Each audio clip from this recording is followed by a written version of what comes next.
Senhoras e senhores, boa tarde, sejam bem-vindos de volta. Solicitamos que retomem seus lugares e, por gentileza, mantenham os telefones no modo silencioso.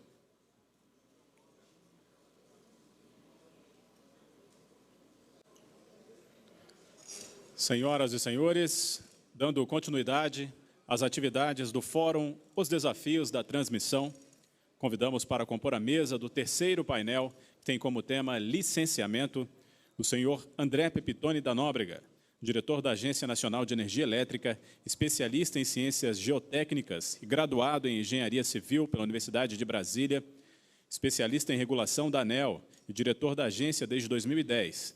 Também é diretor da Associação Brasileira de Agências de Regulação, ABAR, desde 2012, e será o moderador deste painel.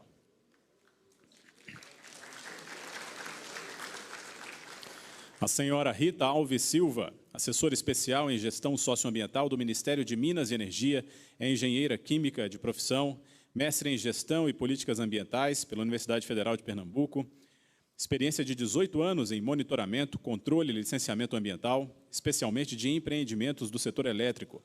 Trabalhou como analista do IBAMA de 2000 a 2008, onde foi responsável pela análise de estudos ambientais diversos.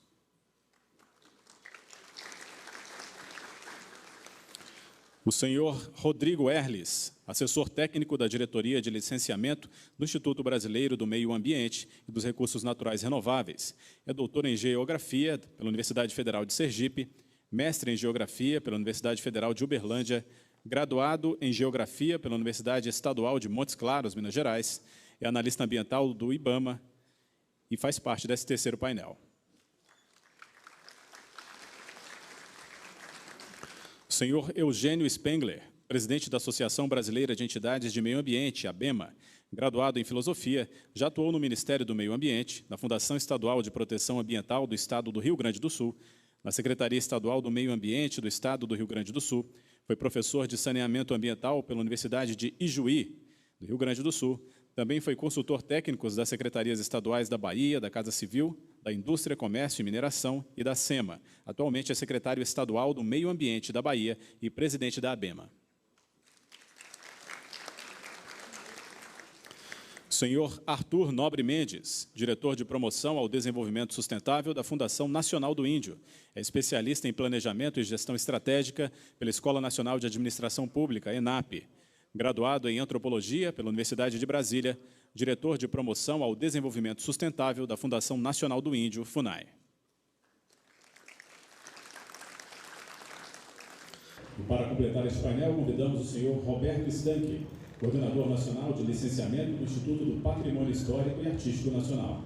É mestre em Arqueologia pela UFRJ, graduado em Arqueologia pela Universidade Estácio de Sá. Coordenador Nacional de Licenciamento do Instituto do Patrimônio Histórico e Artístico Nacional, IFAM, e membro do Conselho Nacional de Recursos Hídricos, CNRH. Por gentileza, os componentes da mesa podem tomar assento.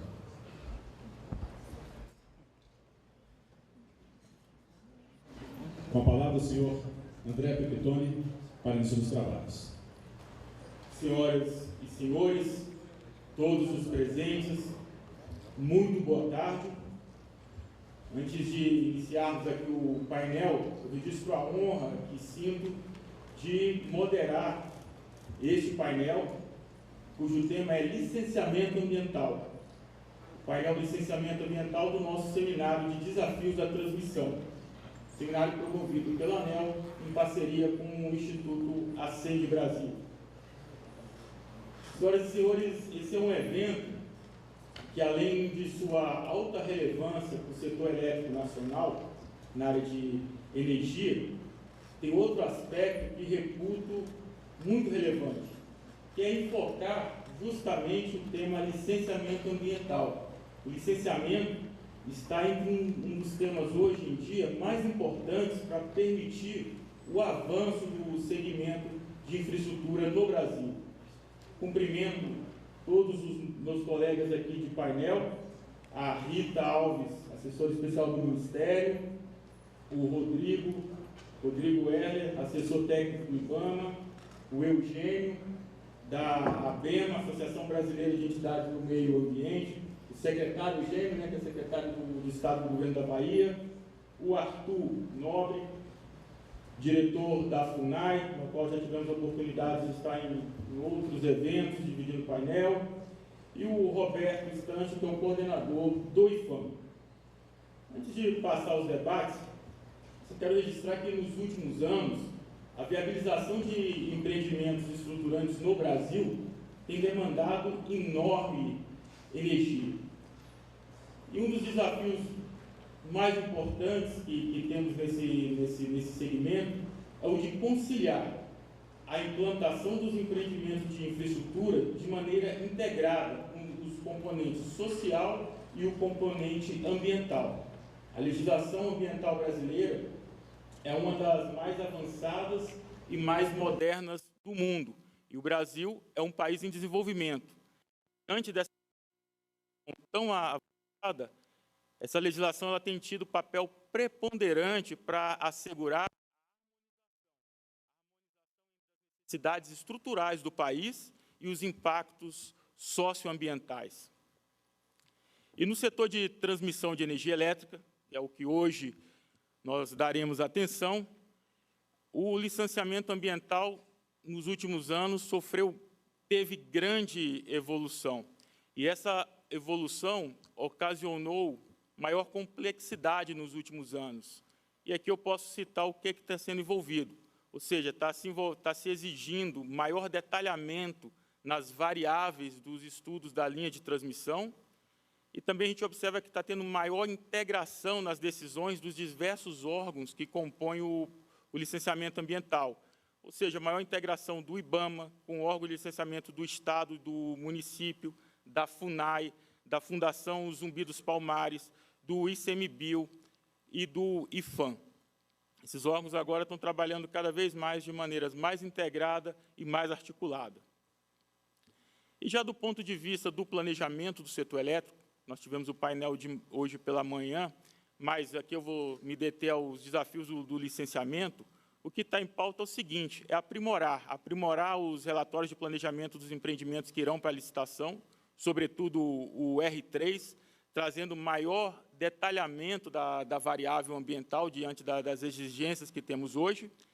E também, aqui é um dos pontos que eu acho que é essencial. Nós precisamos desenvolver uma maior integração com os órgãos que participam do licenciamento ambiental, com as autoridades ambientais, ainda na fase de planejamento. Ou seja, a gente precisa antecipar a interlocução com os atores ambientais. Isso, com certeza, vai trazer mais segurança e conferir maior celeridade ao processo. E, institucionalmente, em razão do aumento da complexidade na obtenção do licenciamento ambiental nos últimos anos, que a gente tem presenciado, a ANEEL vem atuando e promoveu alguns ajustes no seu processo. E aqui eu cito 3. O primeiro foi dito no painel pela manhã pelo diretor Reive, que é fazer a gestão do contrato de transmissão, ou seja, acompanhar o desenvolvimento dos empreendimentos desde a sua partida, já com ações também apoiando o empreendedor para facilitar o processo de licenciamento. Nós também, como foi apresentado no painel da manhã, aumentamos o prazo para licenciamento ambiental. Se não me engano, foi Tomasquim que falou, né, que passou de 3 para 4, 5 anos, ou seja, o prazo que confere a licitação já está mais realista com o processo ambiental propriamente dito, em face desses novos desafios. E também, o último avanço que tivemos foi a alteração no contrato de concessão, onde nós mitigamos os riscos e responsabilidades de maneira objetiva, ou seja, lá está contendo dispositivo que trata de como que será tratado o risco ambiental, que passa a ser agora partilhado entre empreendedor e consumidor. Então, nesse cenário, pessoal, a ANEEL acompanha a evolução de 351 empreendimentos de transmissão. Desses 351 empreendimentos que nós acompanhamos, isso foi divulgado no relatório de março de 2016 da agência, 60% está atrasado, ou seja, 211 empreendimentos estão atrasados. E quais são as causas do atraso? Execução física da obra, desses 211, 42% tem problema com a execução física da obra. Confecção de projeto e assinatura de contrato, 60% dos empreendimentos atrasados enfrentam esse problema. Compra de material, 62% desses empreendimentos atrasados têm esse problema. E o licenciamento ambiental, onde 63% desses empreendimentos enfrentam esse problema. Então, é nesse contexto que a gente abre aqui o painel para as nossas apresentações e, em seguida, o debate.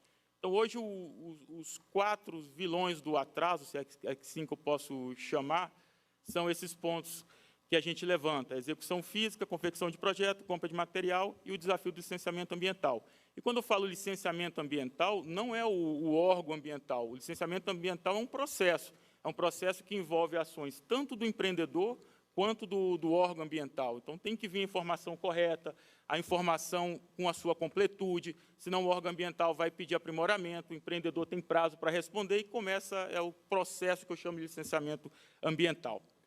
Bom, nesse cenário, a gente pode iniciar as apresentações aqui do painel.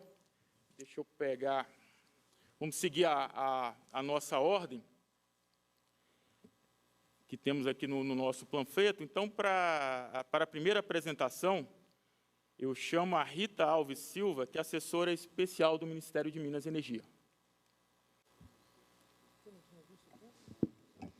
Boa tarde a todos.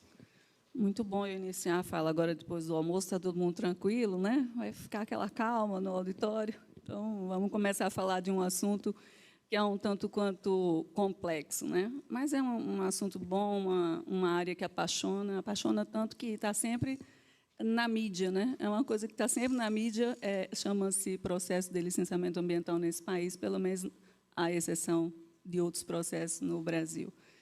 Então, inicialmente, gostaria de agradecer o convite feito pela ANEEL. É um grande prazer estar aqui e poder, então, ter o contato com vocês. Grande parte de alguns aqui presentes, nós temos um contato praticamente diário e vamos tentar aqui trazer alguns pontos para contribuir aqui com o debate. Aqui.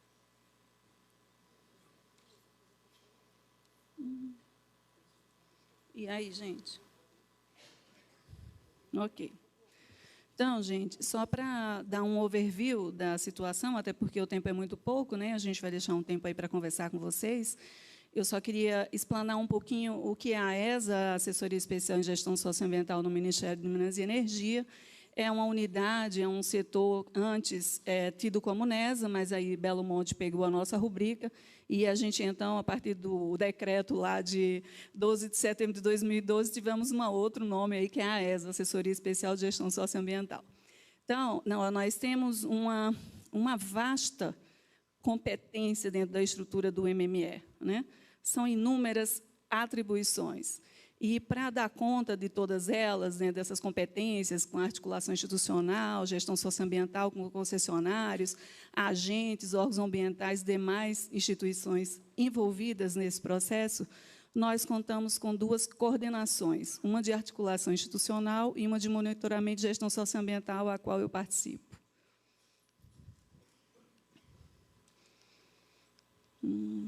Só para ilustrar um pouquinho onde a gente se integra dentro da estrutura do Ministério, mas é uma provocação também, porque todos os painéis que a gente participa, os nossos companheiros, os companheiros de mesa aqui, todo mundo tem sempre um motivo para falar de equipamento humano, né? Nós damos conta de uma vasta atenção especial aí a todos esses processos socioambientais e ambientais no país, e as nossas unidades constam de 6 pessoas, 7 com a nossa chefe, Maria Ceislene, que está aqui presente. Então, é um trabalho árduo também, um trabalho de muito primor também, não somente pela equipe da AESA, mas pela equipe do Ministério de Minas e Energia, concentrado em toda a secretaria que nós temos aí. E existem equipes que se dedicam com primor ao acompanhamento e monitoramento de todo esse processo. A exemplo do doutor Domingos, que está aqui presente, a equipe dele, e outros aqui presentes também. Bom, só para dar uma pincelada aí no trabalho que é feito pela AESA, nós temos uma atuação importante, significativa, sempre colocando aí as nossas intenções, né, e toda demanda que chega no contexto legislativo, e todos esses atos de licenciamento ambiental e outros, eu pincelei alguns que falam exatamente sobre linhas, né? Mas a equipe da ESA teve uma participação importante, é claro, com o auxílio e a colaboração dos agentes do próprio setor e da agência também, todas as agências do próprio governo, né? Que é na verdade, para que a gente tenha um ato como o Decreto 7.154 de 2010, necessitou de uma articulação bem importante no nosso eixo.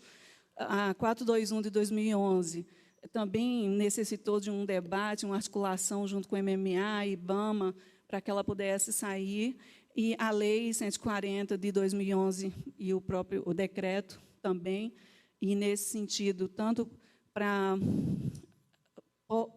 portaria, né, 60 e as diversas INs aí da FUNAI, IFAM, FCP, a gente tem que colocar aqui em prática que foi também um trabalho articulado pela presidência, que sempre chama todos os atores à mesa para tentar compatibilizar. É lógico que todos apresentam os seus interesses, dentro desses interesses e essa gama, né, de poderes envolvidos, a gente tenta extrair o melhor. Agradar gregos e troianos é uma tarefa difícil, remota aí antes de Cristo. A gente compreende isso também, mas sempre tentamos fazer o melhor. Em trâmite, visando aí esse debate nacional sobre licenciamento ambiental, se encontra o PLS 654, que estabelece regras gerais para o licenciamento ambiental especial de empreendimentos de infraestrutura estratégico, ou seja, é a lei chamada Fast Track, aí, que levou uma polêmica bem grande aí a todos, mas ela ainda está para aprovação no âmbito da Câmara. E a revisão da Resolução CONAMA 237, que atualmente encontra-se em debate lá no CONAMA, e a gente tem também estado presente nesse debate. Bom, acompanhamento de todos os empreendimentos, só para vocês terem a dimensão do que o próprio André começou falando, né? Hoje em dia, a gente tem 40 empreendimentos, né, de linha, e que já foram chamados como prioritários pelo ONS. O MME dá um acompanhamento especial a isso, todas as áreas do MME dão. Inicialmente, ele começou com um grupo de 17, o ano passado, o finalzinho, foi ampliado aí para 40, e de todos eles a gente tem um acompanhamento sistemático, dia a dia, mês a mês, com todas as reuniões que o Ministério promove, junto com DMSE, MPOG, Casa Civil, está todo mundo articulado para a viabilização desses projetos. Nós, lá na ESA, fazemos acompanhamento de todos os projetos, né? Usinas hidrelétricas, inventário, planejamento ortog, PCH, usinas, enfim, toda essa gama de projetos relacionados ao setor, nós temos assento em mesa, em algum momento, para discutir uma estratégia de viabilidade. E também, lá, com a ajuda do CMSE, eu posso dizer para vocês que hoje a gente tem uma média de 150 projetos em monitoramento no âmbito do MME, lógico que alguns só do MSE, outros que foram fonte de relevância no PAC, e os prioritários aí, junto com esse processo inteiro. Tá? É claro que eu estou falando só de transmissão. Do ponto de vista de eólica, PCH, UHS, nós temos um montante aí de mais ou menos 500 empreendimentos em licenciamento no país. E é claro também que a gente não atua ponta a ponta, a gente atua por demanda, porque não dá. Não teria como acompanhar todos, mas a gente sempre está às ordens aí para recebê-los. Bom, implementação do CIGESA é um sonho lá do MME, especial do nosso setor, que prevê um banco de dados aí para que a gente possa otimizar a nossa resposta, né, a todos esses processos. A gente está em andamento esse ano, eu acho que a gente completa esse ciclo.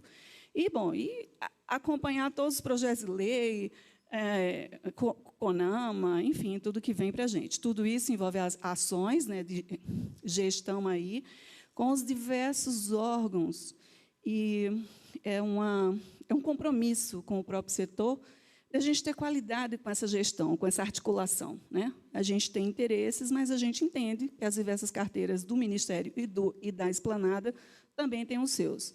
e a gente tenta harmonizar esse contato da melhor forma. Né? Então, vem aí, os órgãos, a FUNAI, o IFAM, ICMBio, o Ministério da Saúde, a ANA, a própria ANEEL, o DINIT, o DNPM, Exército, o Governo do Estado e Casa Civil.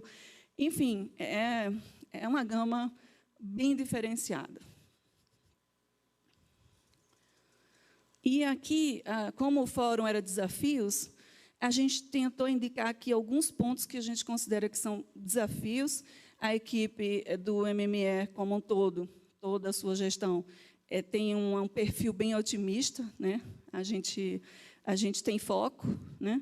Então, o que a gente está pretendendo com otimismo e com bastante empenho é reduzir prazos, custos e evitar retrabalho.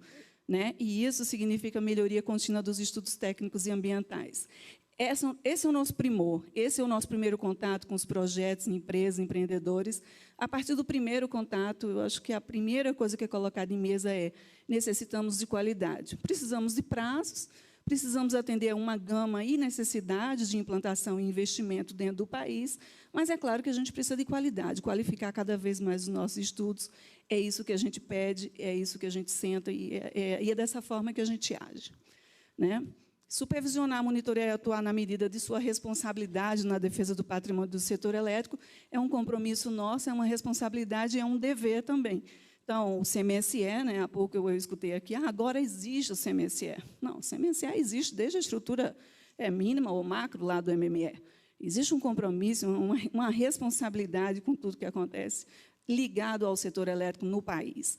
O TCU, que nós temos também que nos articular para dar resposta sempre que somos solicitados, e a própria AGU, porque a gente tem o dever de defender os nossos projetos perante esses órgãos todos, e fora a MRE e outros. Né? E, bom, uma tarefa nossa que é fortalecer vínculos, né? Tanto é que todas as pessoas aqui presentes nessa mesa são bem ligadas, conhecemos profundamente a cada um, porque eles fazem parte dessa articulação no dia a dia. Né? E manter um foco e uma necessidade nossa é manter atualizadas as informações ambientais de todos os empreendimentos como subsídio às ações de gestão. Então, nesse sentido, a gente é considerado chatinho da esplanada, né, gente? Porque a gente liga para as empresas, para todos os órgãos envolvidos. O nosso compromisso com o CEPAC e MPOG também é de sempre estar com as informações atualizadas, em que processo se encontram todos os projetos, já foi liberada a licença, como é que está no IFAM, o que é que o IBAMA tem feito, como é que está na FUNAI. Então, a gente tem sempre que harmonizar esse contato e gerenciar também conflitos a partir de então. Promover o debate e o diálogo social com a informação técnica qualificada. Esse é um foco nosso, é um objetivo também, a gente prima por ele. E reduzir o contencioso relativo à judicialização de empreendimentos nas etapas necessárias ao licenciamento ambiental. Eu diria que isso é um sonho, né? Eu acho que o sonho de todas as entidades nacionais é reduzir judicialização. Nós vivemos um momento em que todos os nossos projetos e empreendimentos com pouca excepcionalidade, não existe uma ação do Ministério Público e, logo depois, uma decisão. Muitos, inclusive, em operação. Muitos, inclusive, com moções internacionais, das quais a gente se detém com muita, vamos dizer assim, severidade na defesa desse nosso patrimônio. Né? Então, é esse o nosso trabalho também. E aí, dentro dessas iniciativas que nós temos lá, já estou finalizando, André, por favor. Dentro dessas iniciativas, nós tivemos, o ano passado, o GTMM e IBAMA, que promoveu seminários de acompanhamento dos empreendimentos, à época, considerados prioritários, que foi dado como uma opção para acompanhamento e gestão daqueles 17 primeiros projetos, com uma desenvoltura muito, muito boa. Todas as empresas gostaram, elogiaram também esse processo. Né? A gente sempre promove todas essas agendas, tentando conversar com todos esses grupos. E uma experiência relevante que nós tivemos agora foi de consolidação de TR para a elaboração dos estudos ambientais do 2º bipolo de Belo Monte. Isso a gente, daqui a pouco, vai ter condição de avaliar se teve realmente um ganho efetivo com isso, já que era uma discussão que vinha aí há mais de 3 anos, tentando compatibilizar essas etapas. E o GT do CMSE, que o Tiago já comentou agora pela manhã, né, que tratou de fazer essa composição aí com profissionais MME, ANEEL, EPE e ONS, no sentido de ter uma visão sobre todas as nossas ações e processos, tentando aí ter um plano de ação para impedir ou minimizar os atrasos que até então considerados no próprio setor. Então, eu não vou mais ter muito tempo aí, esse GT ele é muito forte, a gente pode conversar durante o processo aqui, só vamos pedir licença aqui, ANEEL, para fazer um convite a vocês. O MME, né, em parceria com a Eletrobras, ela vai promover um workshop agora, dia 28, justamente para a gente debater um pouquinho mais licenciamento ambiental e os novos marcos, e a gente conta com a presença e a colaboração de todos. Muito obrigada, desculpa o atraso. Desculpa o adiantamento, né? Obrigado, Rita. Vamos passar agora para o próximo palestrante. O espaço está reservado para o IBAMA, então vamos chamar o assessor técnico do IBAMA, o Rodrigo Erles. Fique à vontade, Rodrigo. Boa tarde a todos. Inicialmente, queria agradecer o convite, né? O IBAMA sente-se muito feliz em poder participar desse tipo de seminário, desse tipo de discussão. A gente tem muito claro na nosso pensamento em que as questões ambientais elas são, primeiro, inegáveis e acho que não tem como retroceder. Então, é importante que a gente olhe e leve muito a sério mesmo as exigências ambientais, porque elas tendem a ser cada vez mais rigorosas, mesmo em função, inclusive, da própria concepção da sociedade, entendimento da sociedade e valorização da sociedade em relação aos seus ativos naturais. Isso é óbvio que também que a gente não pode ter na nossa cabeça que temos uma luta, uma disputa entre meio ambiente e setores de infraestrutura, desenvolvimento econômico. A gente tem que conseguir realmente dialogar e chegar a algum entendimento necessário para conseguir avançar. Me sinto muito confortável em falar isso aqui, porque é exatamente o que a gente tem tentado praticar no IBAMA, sem perder em vista o rigor, a necessidade das análises técnicas cada vez mais adequadas e mais rigorosas, né? Por outro lado, tentando observar as dificuldades, tentando observar quais são os desafios colocados, né, para a gente operar esse sistema de licenciamento ambiental. Nesse sentido, até destoando um pouco da temática, né, desafios do sistema de transmissão, desafios da transmissão, além dos desafios, eu queria trazer também uma visão otimista, né? No IBAMA a gente tem feito algumas iniciativas e várias coisas, inclusive, que a própria Rita tocou aqui, e isso vem trazendo, então, para a gente uma energia nova, uma nova forma de encontrar caminhos para o licenciamento ambiental. Ainda mais no cenário em que a gente vê várias iniciativas e várias discussões de projetos de leis e questões que, infelizmente, só pensam em um determinado aspecto, o aspecto dos prazos, e nem de longe pensam as questões mais importantes do licenciamento ambiental, que é a sua própria efetividade, a capacidade de resposta que ele tem que dar para a sociedade. A única razão de ser, de existir do licenciamento ambiental é ser efetivo, né? É conseguir pensar medidas e proposições que ajudam a combater, mitigar e compensar impactos ambientais. Nesse sentido, eu vou trazer também, além dos desafios, alguns avanços, alguns caminhos que no IBAMA a gente tem tentado trilhar para dar respostas a esse sistema de licenciamento ambiental. Então, muito obrigado pelo convite. Só para iniciar, o IBAMA tem hoje uma carteira de mais ou menos 180 processos de licenciamento ambiental de linha de distribuição, de linha de transmissão. Cerca de 30% desses processos estão na fase de licença prévia ou de licença de instalação, então, são processos extremamente ativos para a gente. A gente tem uma equipe extremamente reduzida, né? O IBAMA tem 16 analistas ambientais que cuidam da área de linha de transmissão.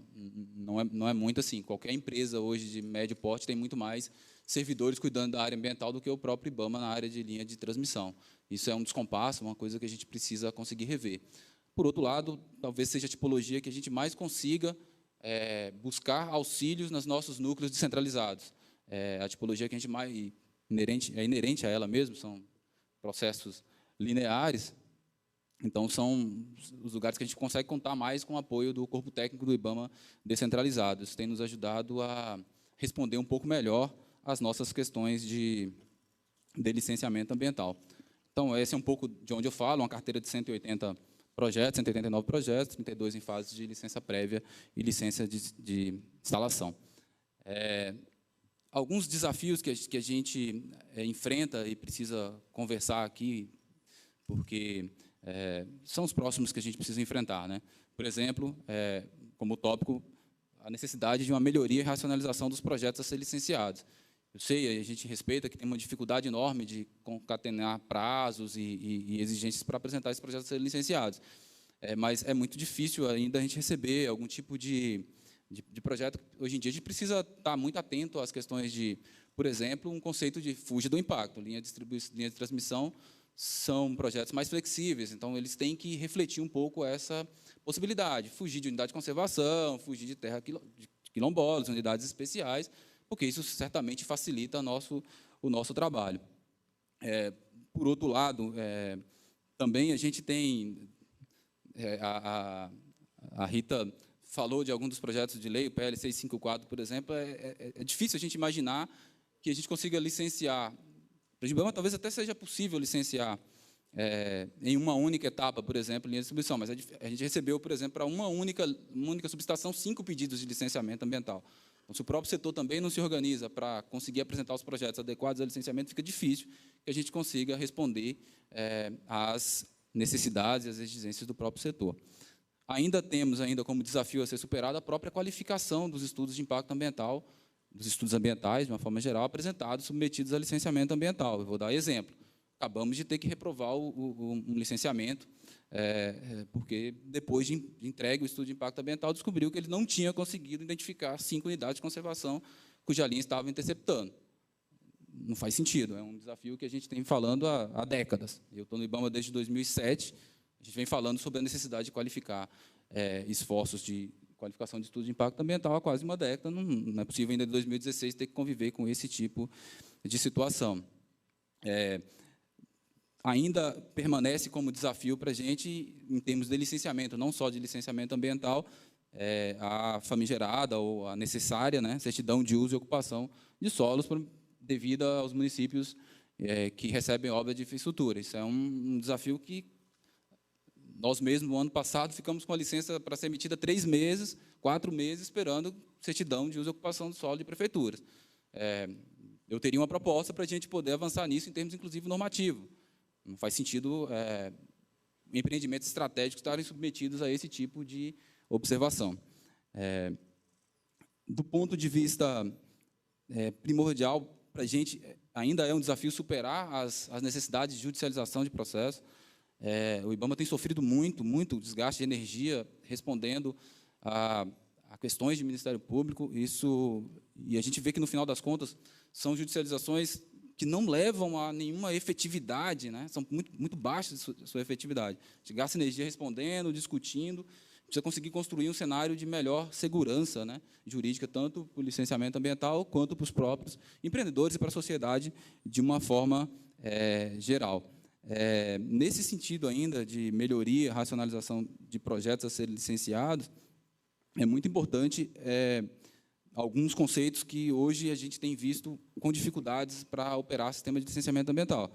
Em especial, quando estamos tratando de interceptações de pequenos fragmentos, áreas densamente ocupadas ou impactos sobre pequenas propriedades. Os projetos inseridos sob licenciamento ambiental precisam cuidar melhor dessas questões. Isso faz com que os proponentes de projeto precisam também ter uma visão mais crítica do projeto que ele mesmo submete a licenciamento ambiental. Isso dialoga fortemente com a qualificação dos estudos ambientais. Não dá para confiar a estratégia de licenciamento ambiental de empreendimentos à visão de consultorias ambientais. Os proponentes de projetos precisam ter uma visão mais crítica desse processo para tomar decisões melhores, né? Do nosso lado, a gente ainda, do lado do IBAMA, ainda carece, e tem investido nisso, no desenvolvimento de procedimentos de licenciamento ambiental mais adequados aos projetos, para tratar melhor aquilo que precisa ser tratado com mais cuidado. Não adianta fazer licenciamento ambiental igualando uma linha de distribuição, uma linha de transmissão do Xingu-Rio. Não faz sentido. Os procedimentos precisam ser distintos. Tem que dar peso adequado para os empreendimentos de maior de maior impacto ambiental.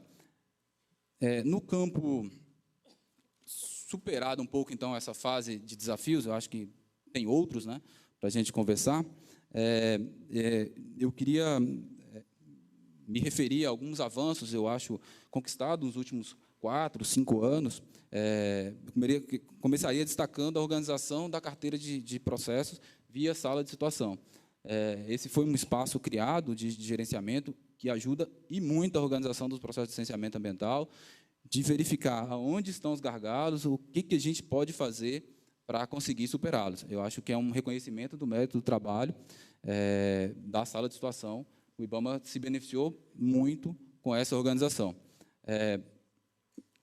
Do ponto de vista interno ainda, sem falar nas produções normativas desde 2011 que continuou a ocorrer.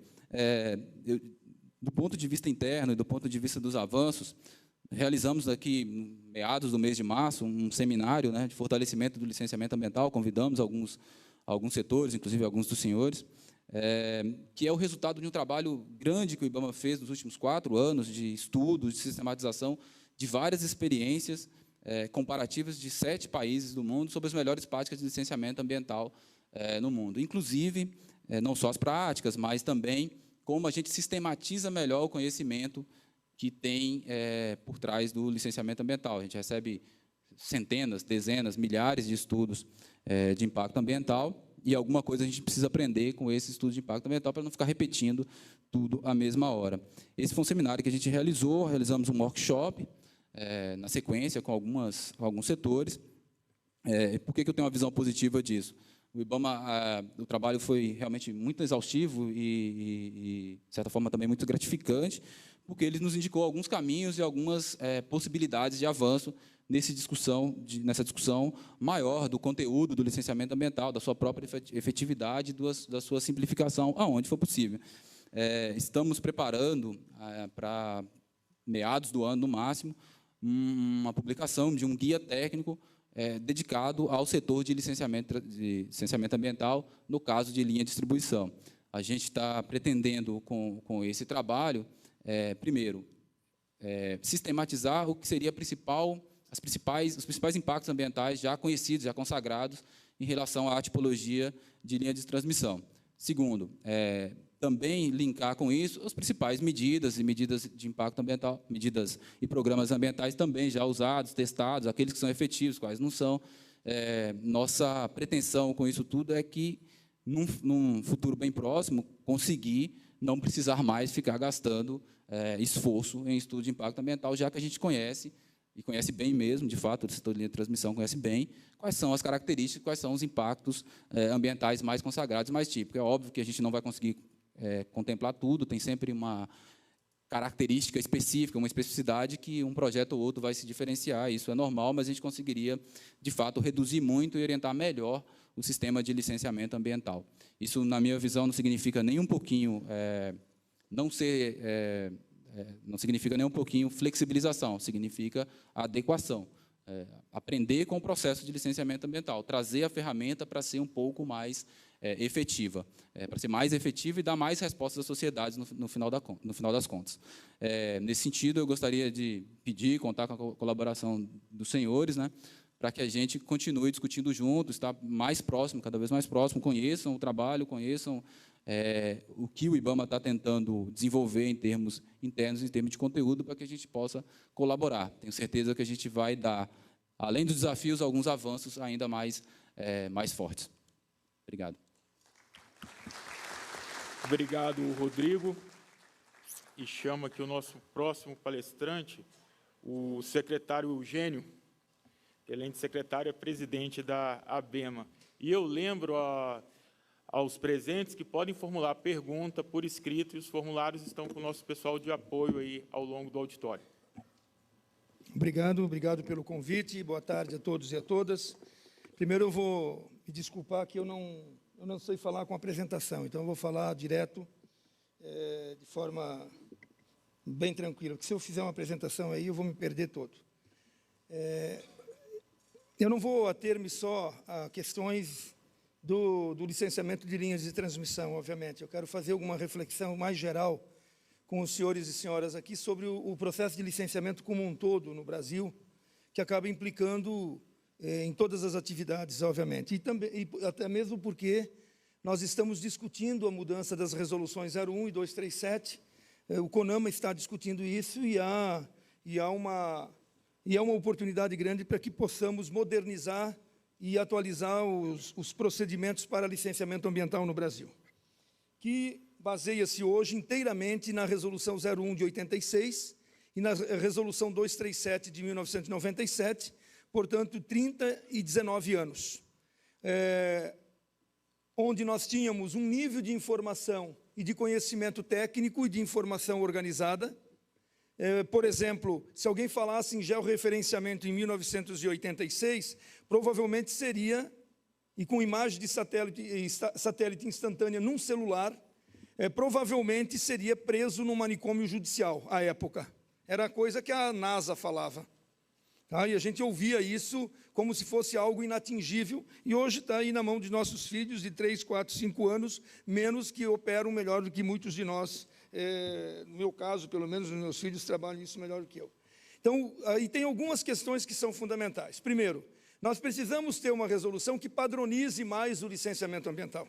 Nós temos que ter um nível de padronização do licenciamento ambiental entre os entes federados responsáveis pelo licenciamento um pouquinho maior. Isso não quer dizer que todo mundo faça igual, mas que tenha que ter critérios objetivos e critérios bem claros em relação a, por exemplo, o enquadramento. Pegando linhas de transmissão.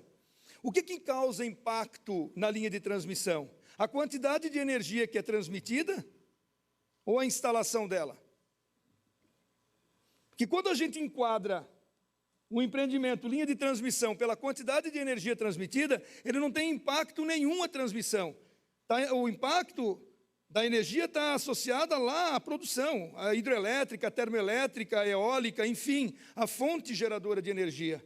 E onde ela está localizada. Então, primeiro isso, padronizar, e quais são os critérios de padronização para porte e para potencial poluidor. E aí é uma pergunta simples. O que leva a uma classificação de uma linha de transmissão a alto potencial poluidor? Tem que estar associado à quantidade de supressão, se tem impacto sobre comunidades indígenas, sobre comunidades quilombolas. Efetivamente, se nós tivermos um sistema organizado no Brasil, georreferenciando e espacializando as informações, é possível, num sistema eletrônico, uma consulta preliminar na fase de planejamento do empreendimento para escapar desses impactos. Então, tem uma coisa que tem que ser dito, que é um sistema de informação que georreferencie e espacialize as informações sobre a ocorrência de comunidades indígenas, comunidades quilombolas, unidades de conservação, áreas prioritárias para conservação, rotas migratórias de aves, enfim, todas áreas prioritárias para conservação, enfim, aquelas questões principais que afetam e que impactam a instalação e operação de determinadas atividades ou empreendimentos. Então, pensar em licenciamento hoje, com uma ferramenta de 86, é simplesmente entregar uma decisão para um grupo, para um órgão ambiental, que não está com a informação necessária que deveria estar. E aí nós vamos ficar repetindo diagnósticos em EIA, 70% dos EIA são diagnósticos, e que pouco de análise da relação de impacto com o meio ambiente se tem. Então, essa é uma questão importante. A padronização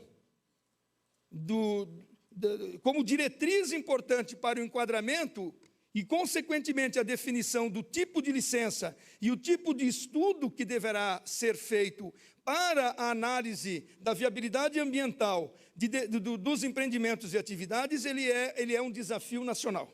E é possível fazer isso pelo nível de acúmulo que a gente tem. Esse é um fator que é preponderante. Senão, vão ficar com 28 normas, porque tem 27 estados, 26 estados do Distrito Federal, e mais o órgão federal, o IBAMA. Então, esse é um elemento que, para nós, é fundamental de ser trabalhado. A outra questão é empreendimentos lineares definitivos, linha de transmissão, rodovias, ferrovias, precisam de renovação de licença? Por que eu preciso uma renovação de LO para uma linha de transmissão? Não vai tirar de lá, me desculpe. E o impacto está dado principalmente na fase de instalação. Tem a manutenção, mas você já pode prever isso no licenciamento ambiental também. Então, há necessidade de pensarmos algumas coisas mais seguras nesse ponto de vista. Outra questão, porque em 10 minutos é difícil falar sobre esse tema, e realmente dá para abordar ele em 40, 50 minutos com maior profundidade. A outra questão que eu sei que vai ser abordado pelos colegas que nos sucederão aqui na fala é a questão socioambiental. Nós não podemos achar, e esse é um erro, e depois eu quero que seja feita a crítica, eu tenho feito esse debate nacional, inclusive com o Ministério Público. Nós, infelizmente, não temos mecanismos para resolver os conflitos sociais históricos do Brasil, em relação à demarcação de terras, em relação a outros aspectos de direitos sociais, e acaba vindo, e não discutimos isso na fase de planejamento do nosso desenvolvimento, até porque é capenga o nosso planejamento de desenvolvimento, pode ter um setor ou outro que pensa mais, mas não tem planejamento de desenvolvimento a médio e longo prazo no Brasil. O setor energético. O setor energético não é o desenvolvimento do país, é um elemento, é um item do desenvolvimento de um país, de uma nação, de um estado, de um município, que tem que ser pensado, mas ele tem que ser pensado no conjunto. Como é que eu vou resolver no licenciamento o problema do índio, o problema do quilombola, o problema da agricultura familiar, o problema do sem terra, o problema de quem quer que seja? Eu preciso ter a solução e encontrar esses problemas no planejamento. Obviamente que tem que ser tratado no licenciamento ambiental quando tem impacto direto. A compensação, a mitigação, ou mesmo evitar um impacto com desvio, com uma nova localização da atividade ou do empreendimento. Obviamente isso, mas não dá para tratar o problema social como se a solução estivesse na fase final da instalação de empreendimentos, sejam eles públicos ou privados, problemas históricos e estruturais da sociedade brasileira, que envolve a questão da inclusão social, na parte final da análise de viabilidade ambiental, e que acaba se tornando também análise de viabilidade social, de um empreendimento, de uma atividade individualmente. Essa é uma outra questão fundamental que precisa urgentemente ser tratada dentro de uma estratégia de desenvolvimento do país que envolve a questão das demarcações de terras, a regularização fundiária, acesso à educação, acesso à saúde, acesso a lazer, acesso à informação e a todos os acessos que nós defendemos, que precisa que se avance nesse país, mas que não pode ser reputado a um instrumento da política nacional do meio ambiente dar respostas efetivas e totais a cada um deles, que é o que mais ou menos acaba fazendo, esvaziando o processo. Então, essa é uma questão que é central na discussão e terá que ser discutido e que, infelizmente, as portarias não resolvem. Porque as portarias que tem, elas ajudam, mas elas só tratam de procedimento de tramitação, de tempo, não da estruturação desse negócio. A outra questão que eu queria dizer é que nós estamos trabalhando uma discussão no CONAMA e que tem aí, o pessoal tem participado, hoje nós estamos inclusive em reunião do grupo de trabalho, e terá algumas consultas públicas agora. Nós temos algumas questões que se pretende definir critérios, ter uma lista, como tem na 01 e na 237, do que é licenciável no Brasil. E a Lei Complementar 140 de 2011 estabelece que a classificação dos empreendimentos a fim de definir o tipo de licença, o tipo de estudo e o procedimento se dará a partir da natureza. A natureza é energia, por exemplo, porte e potencial. E aí tem que ser discutido isso. Qual é o critério de porte? É quantidade de energia ou é distância? O potencial poluidor de uma linha de transmissão ele é alto. Por que ele é alto? Porque transmite tanta energia? Porque tem tantos quilômetros? Ou porque afeta uma série de questões ambientais e sociais? Então, são questões que a gente precisa discutir com profundidade. A outra questão, alguns estados, eu não vou falar, porque eu sou suspeito, alguns estados estão desenvolvendo e desenvolveram uma tecnologia, e aí eu vou encerrar, porque 10 minutos é difícil mesmo, vocês me desculpem, principalmente com um cara que fala muito. Em alguns estados desenvolveram e já estão colocando em prática um sistema georreferenciado que organiza essas informações.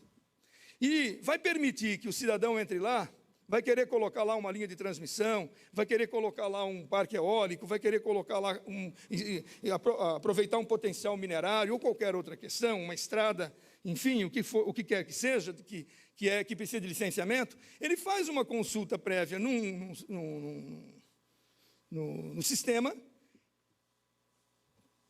monta o traçado, especifica o traçado, e esse sistema vai dizer: essa área aqui esse traçado aqui vai impactar povo indígena, vai impactar a comunidade quilombola, vai impactar a unidade de conservação, e ele vai lhe dar alternativas de traçados menos impactantes. Quanto menos o grau de impactos e de problemas, mais simples pode ser o licenciamento ambiental. Porque a informação ela não pode vir somente do estudo de impacto ambiental. Nós temos muita informação e muita informação desorganizada. Há necessidade de organizar a informação para ter uma informação previamente estabelecida para os usos dos vários segmentos da sociedade que trabalham com empreendimentos econômicos. Então, de uma linha geral, me desculpe, pessoal, a questão do tempo aí, passei 3 minutos já, mas é importante que essas questões sejam mais amplamente discutidas e mais amplamente aprofundadas, e isso, ao contrário do que alguns segmentos da sociedade estão dizendo, não é enfraquecer ou liberalizante essa proposta. Essa é uma proposta racional e que vai buscar qualidade no processo de licenciamento ambiental do Brasil. Obrigado. Muito obrigado, Eugênio. Nos resta ainda 2 apresentações. Eu peço aos próximos palestrantes que se detenham o tempo para que a gente possa promover um debate, senão vou ter que sacrificar o debate. Tem várias perguntas e perguntas interessantes chegando. Então, eu passo a palavra à FUNAI. Vamos ouvir o Arthur Mendes, diretor da FUNAI. Boa tarde. André, muito obrigado pelo convite.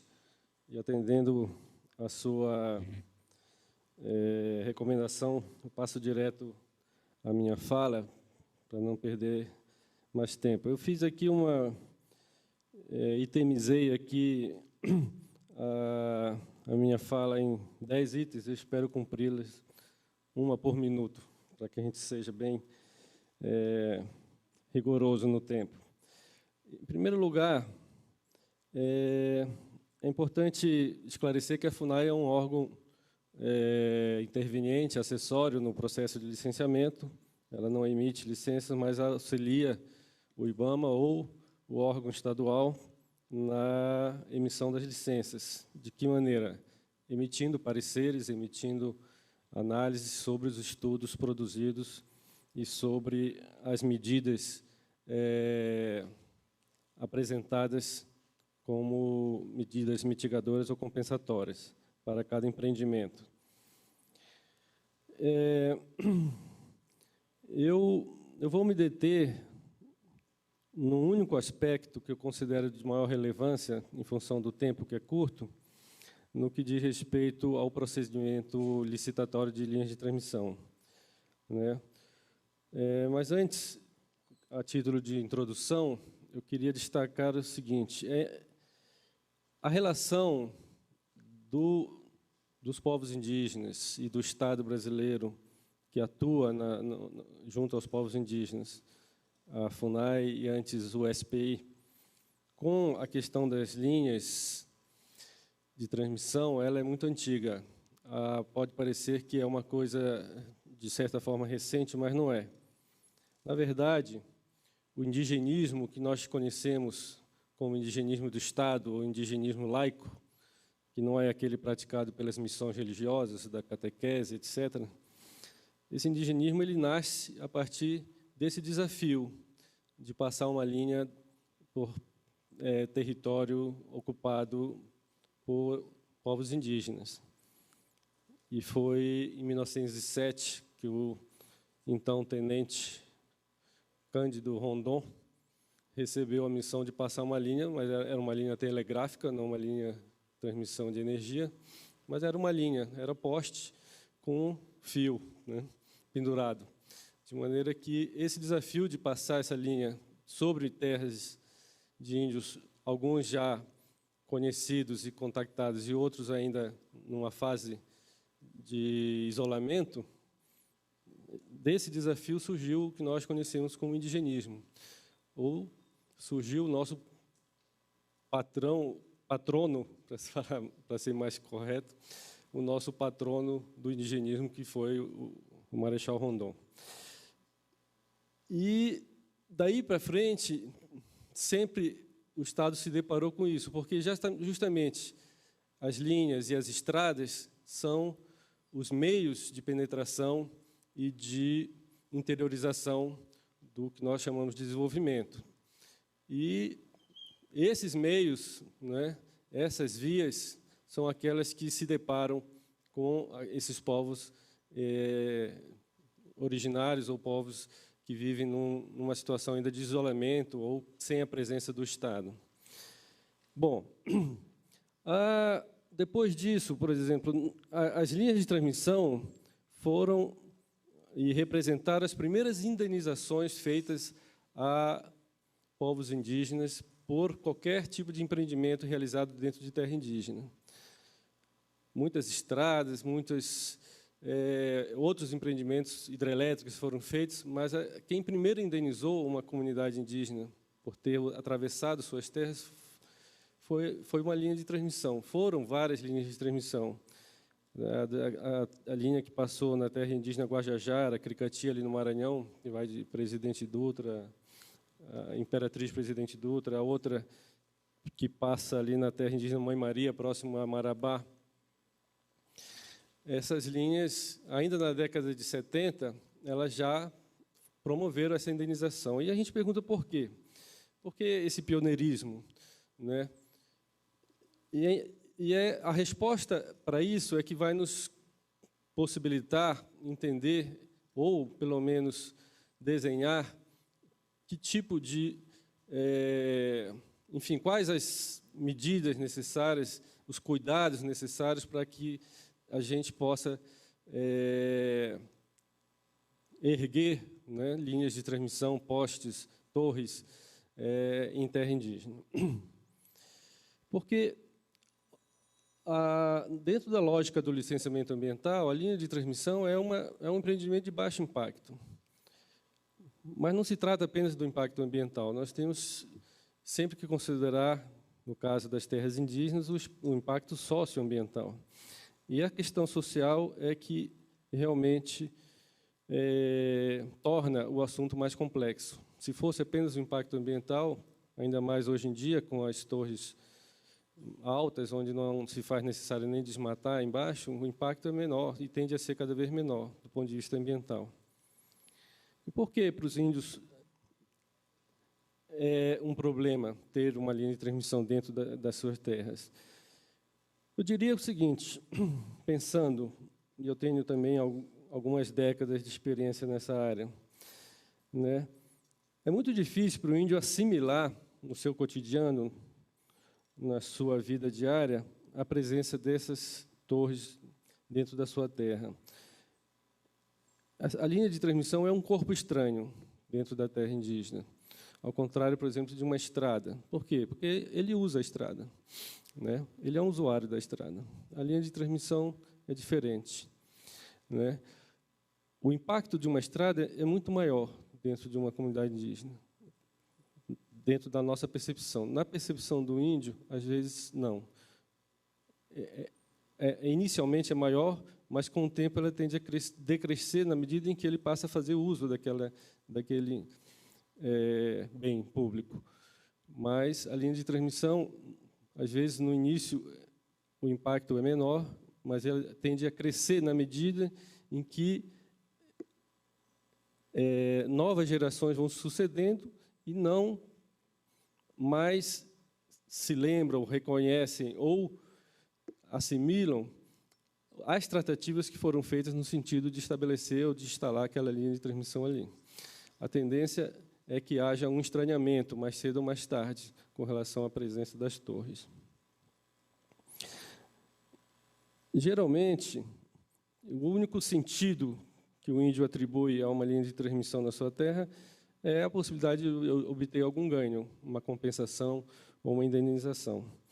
E à medida que isso vai se dissolvendo, na medida que isso vai se perdendo na memória, no tempo, e as gerações vão se sucedendo, isso tende a se perder e inevitavelmente surge um questionamento, né? Para que essa torre aqui?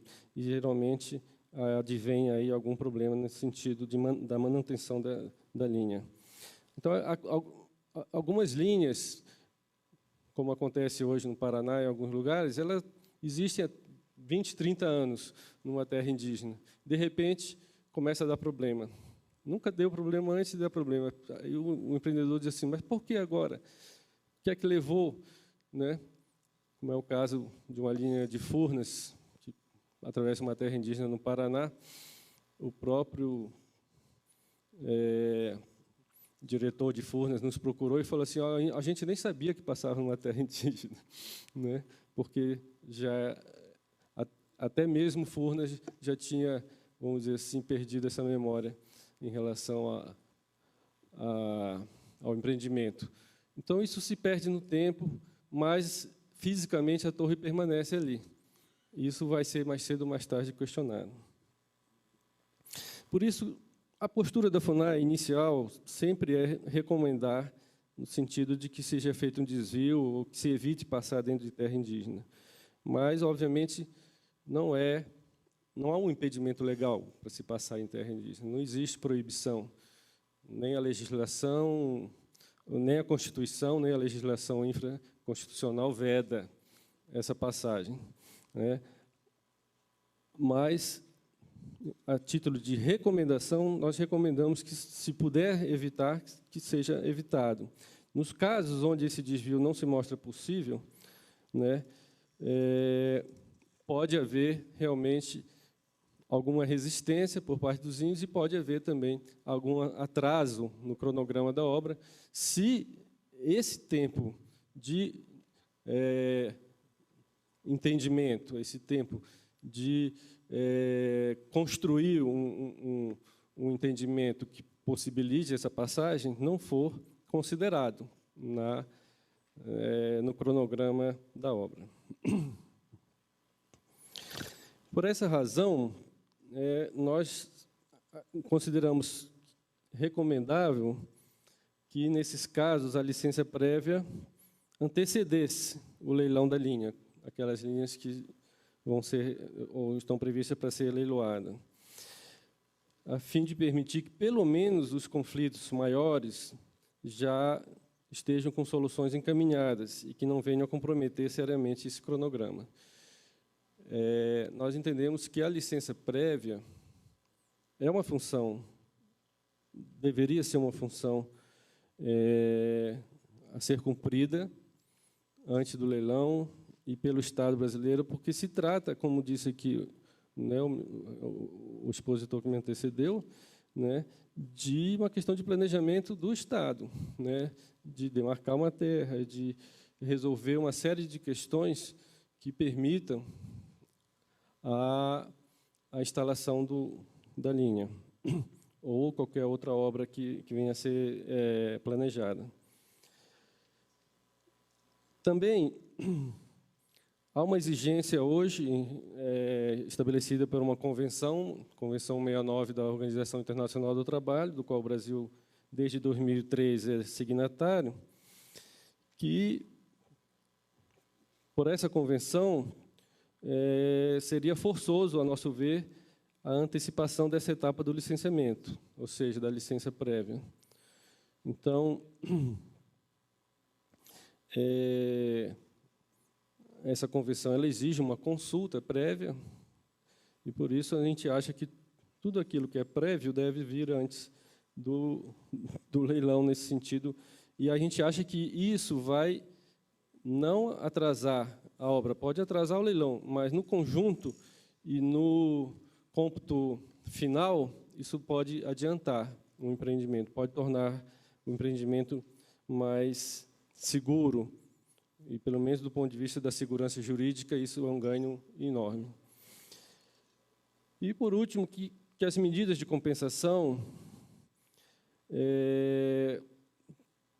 que elas possam se prolongar, se não pelo tempo total da concessão, pelo menos por um bom tempo, para que essa memória, vamos dizer assim, da população que vive ali não se perca e não passem a questionar a existência da linha tão rapidamente, né? Obviamente que essas medidas elas são decrescentes, né? Elas não significa que todas as ações de compensação devam ser mantidas, mas alguma deve permanecer para que eles sempre, os índios que vivem ali, possam sempre saber, né, de que aquela linha foi fruto, a instalação daquela linha foi fruto de um entendimento anterior e que isso vem os beneficiando de alguma maneira até o momento. É isso, André, desculpa. Não segui o seu conselho. Obrigado. Mas ok, reveladoras aí suas colocações, Arthur. E, por fim, para iniciarmos em seguida o debate, vamos reservar o espaço agora para o IPHAN. Então, o coordenador Roberto Stante irá nos fazer a apresentação. Bom, boa tarde a todos. Como os colegas que me antecederam já comentaram, é quase que humanamente impossível falar sobre um tema tão complexo em 10 minutos. Eu vou tentar fazer isso o mais rápido possível. O passador de... espero, ao final, não ter que terminar minha apresentação com algo do tipo e cruza uma reta final, mas, enfim, vamos lá. Bom, em primeiro lugar, eu quero dizer que é extremamente recompensador chegar a um determinado momento como esse, em que se discute a questão do licenciamento ambiental com a participação do IPHAN, no caso, a autarquia do governo federal, responsável pela preservação do patrimônio cultural. Eu digo isso porque, há 4 anos atrás, quando nós começamos, junto aos setoriais envolvidos aqui em Brasília, a retomar essa discussão de maneira mais racional, havia não só uma resistência, mas uma dificuldade muito grande de entendimento do papel do IPHAN, do ponto de vista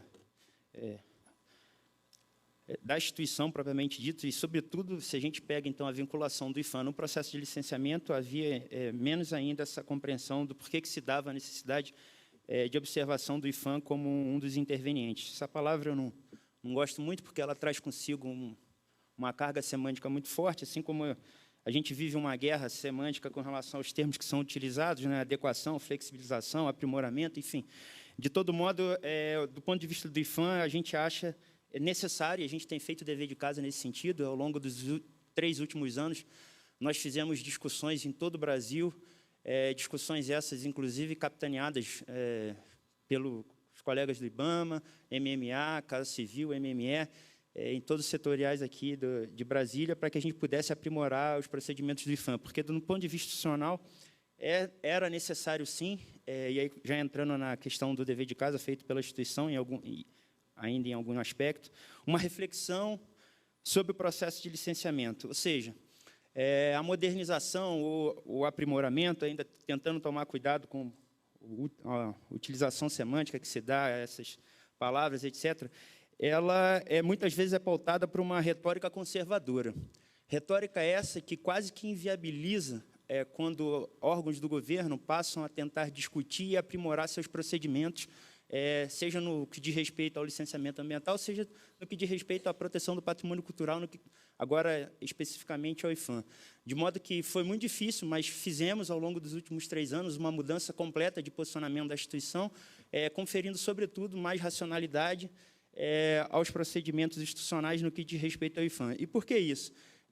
Porque, no caso do patrimônio cultural, assim como o Eugênio colocou aqui, que, do ponto de vista ambiental, por exemplo, a discussão sobre linha de transmissão ela tem que ser feita se é o porte, se é do ponto de vista da linha, se é a energia, do patrimônio cultural a mesma coisa. E aí eu trago aqui alguns exemplos, eu vou tentar passar rapidamente.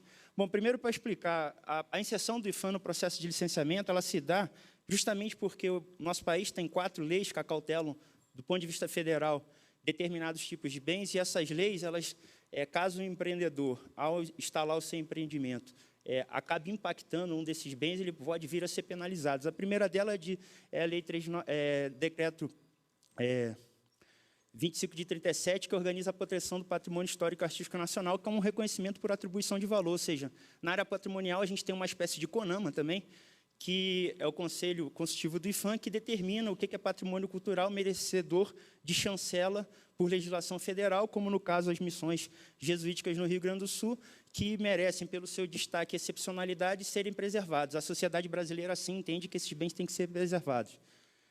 A mesma coisa diz respeito a algumas manifestações, ou seja, são bens imateriais, é um reconhecimento também por atribuição de valor. Como eu disse, para facilitar a analogia, o CONAMA da área do patrimônio se reúne e estabelece que há uma valorização a determinado saber fazer, festividade e por aí vai. A outra lei diz respeito especificamente à questão dos bens móveis da antiga rede ferroviária federal, que passam também por um reconhecimento de atribuição e valor, e esses bens também são elevados à categoria de patrimônio cultural brasileiro. E, por fim, não menos importante, a Lei 3924/61, que diz respeito ao patrimônio arqueológico, ou seja, que dispõe sobre monumentos arqueológicos e sítios pré-históricos. E aí é uma diferença. O Conselho do IPHAN não precisa se reunir para determinar que determinado sítio ou elemento nele constituído venha a ser considerado patrimônio cultural brasileiro. O reconhecimento, a lei diz claramente, o reconhecimento é compulsório. Uma vez identificado, é patrimônio da União, é um bem público, torna-se, então, bem de natureza difusa. E isso traz uma especificidade, que é o grande desafio, do ponto de vista do IPHAN, de poder participar do processo de licenciamento. Está dando algum... Se já não fosse fácil falar em 10 minutos... Bom, tudo bem. Então, nós temos esses 4... Superou? Isso. Então, olha lá. Artigo 1º, ficam sob guarda e proteção do poder público esses bens. E o direito, exatamente, de realizar as escavações para que a gente faça o salvamento arqueológico, ele deve ser autorizado por IPHAN. Isso, de maneira bastante reduzida, eu quero dizer que é exatamente por isso que o IPHAN participa desse processo de licenciamento. E aí, agora voltando à questão do dever de casa, nós tínhamos até 1 ano e meio atrás uma portaria que tratava absolutamente tudo igual, linha de transmissão, ferrovia, hidrelétrica, PCH e etc. E, evidentemente, eu estou falando uma obviedade, mas, às vezes, as obviedades precisam ser ditas, essa portaria inviabilizava, seja do ponto de vista prático, a participação do IPHAN, seja do ponto de vista técnico, as avaliações de impacto ao patrimônio cultural nos processos de licenciamento. Então, o que o IPHAN fez?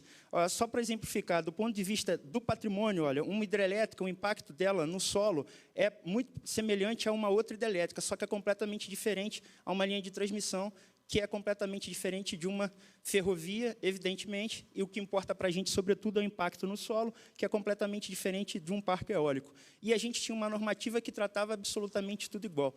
Com a sua normativa, nós fizemos um ranqueamento entre 4 tipos de possibilidade de inserção, e essas inserções, eu vou passar aqui...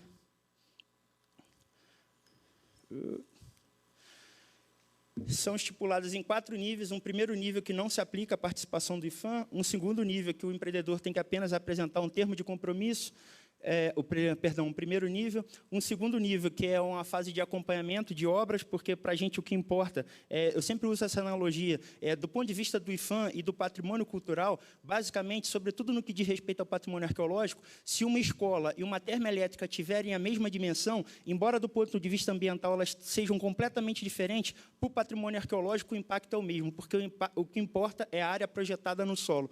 Então, a gente tem um primeiro nível, que é o termo de compromisso, um segundo nível, que é o nível de acompanhamento de obras, que para a gente é o fundamental, ou seja, ou a gente começa a discutir o planejamento desses empreendimentos com a participação do IPHAN no termo de referência, ou que a gente vai ter, geralmente, a judicialização ou o embargo dessas obras, exatamente porque, do ponto de vista do patrimônio, na fase de obra, isso acaba impactando bens acautelados. E um terceiro e quarto nível, o terceiro nível de respeito a grandes empreendimentos de alta complexidade, sobretudo os que passam por EIA-RIMA, e que a IPHAN pede estudos mais aprofundados. E um quarto nível que foi elaborado, sobretudo com a participação do setor elétrico, a participação do MME, que diz respeito a empreendimentos que, na sua fase de concepção, até a fase de instalação, você não tem ainda o projeto executivo determinando o local certo de implementação do empreendimento. Então, o quarto nível foi feito basicamente para linhas de transmissão, sejam elas quais forem, não importa o porte, todas as linhas de transmissão, parques eólicos e outros empreendimentos energéticos cujas características, no momento inicial, por exemplo, você tem a faixa da linha, mas você não tem exatamente o local em que a torre irá ser implementada. Então, é por isso que esse nível foi criado, para que a gente pudesse tratar essas coisas de forma diferenciadas. E, como eu disse, por mais que possa ser uma obviedade, isso a gente tem que reconhecer que foi feito há muito pouco tempo, e a instituição normativa ela permitiu uma inserção muito mais célere e racional do IPHAN no processo de licenciamento, conferindo ao patrimônio cultural aquilo que, de fato, é necessário. Ou seja, não adianta o IPHAN exigir inúmeros relatórios e diagnósticos que pouco acrescentam ou que nada acrescentam, quando, na verdade, o que a gente precisa ver é a fase de monitoramento de obra de grandes empreendimentos que podem, sobretudo do ponto de vista do seu porte, ser potencialmente impactante ao patrimônio cultural. E aí, só para esclarecer, para terminar, a gente está realizando um mapeamento, já do ponto de vista do investimento em tecnologia, do banco de dados de todos os bens tombados por lei federal no país inteiro, e a ideia é que isso seja compatibilizado com todos os órgãos ambientais, para a gente conferir, numa fase de planejamento, duas coisas: celeridade e, sobretudo, previsibilidade ao processo de licenciamento no que diz respeito ao IPHAN.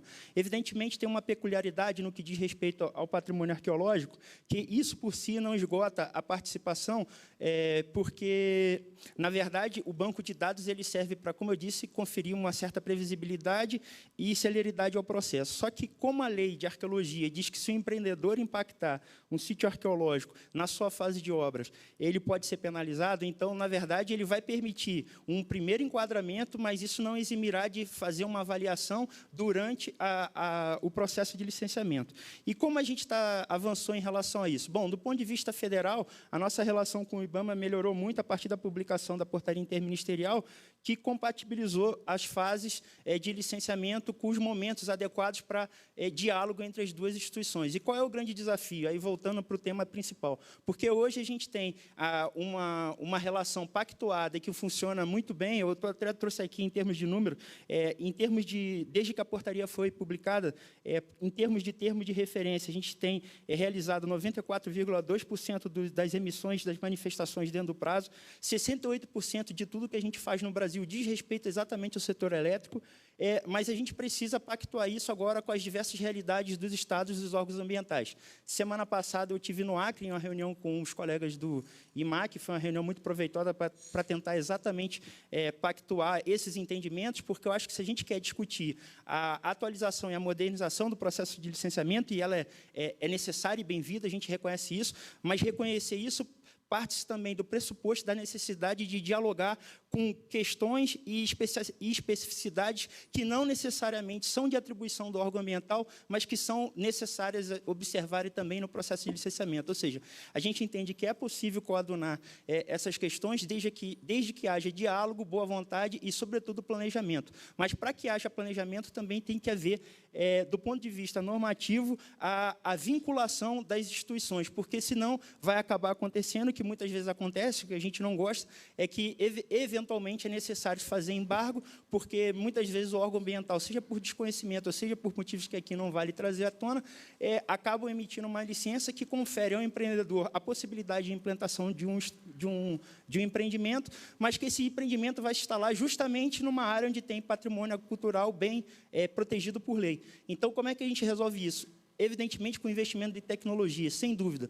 Evidentemente que com um diálogo maior, sem dúvida. Mas se a gente não tiver uma vinculação formal, estabelecendo responsabilidade, a gente vai deixar isso a critério discricionário. E aí, deixando a critério discricionário, eventualmente, a gente vai acabar tendo a judicialização desses processos. No nosso entendimento, o Ministério Público ele entra muito na questão do licenciamento exatamente pela questão... Ele consegue, vamos dizer assim, atuar muito e fazer muito barulho no processo de licenciamento exatamente pelo fato de existir alguns vácuos de poder. Se existe vácuo de poder, é um prato cheio para o Ministério Público atuar. Ou seja, onde está a vinculação, por exemplo, entre o órgão municipal ou o órgão estadual no que diz respeito à participação do IPHAN no processo de licenciamento? Muitas vezes essa vinculação existe, mas ela é criada pelo órgão ambiental sem conhecimento da expertise do IPHAN e, muitas vezes, feita de boa-fé, acaba inviabilizando o processo na medida que o IPHAN está a se manifestar não de forma equivocada, há um entendimento da necessidade, mas o problema é o time.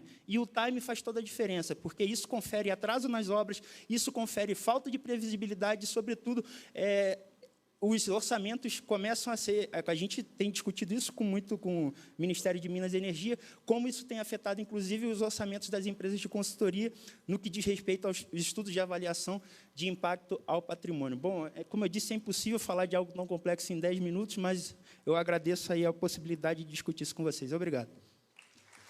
Muito obrigado, Roberto. Bom, as exposições realizadas nesse painel foram ricas e reveladoras. Então, diante disso, nós aqui privilegiamos as exposições ao invés do debate. Nos resta pouco tempo e tem 3 blocos aqui de perguntas majoritários que eu vou explorar esses 3 blocos. Então, o primeiro bloco, tem várias perguntas aqui, tem da Abrat, da Jaciara Ramos, da Copel, do Murilo Pinto, da Chesf, que diz o quê? Que se constata que os dados do Cadastro Nacional estão totalmente desatualizados no que diz respeito à arqueologia, terra indígena, quilombola e outros. Ou seja, esses levantamentos eles são necessários para o licenciamento. Então, se questiona, né, dessa forma, não seria mais efetivo o IBAMA realizar uma consulta para que se fizesse toda essa atualização?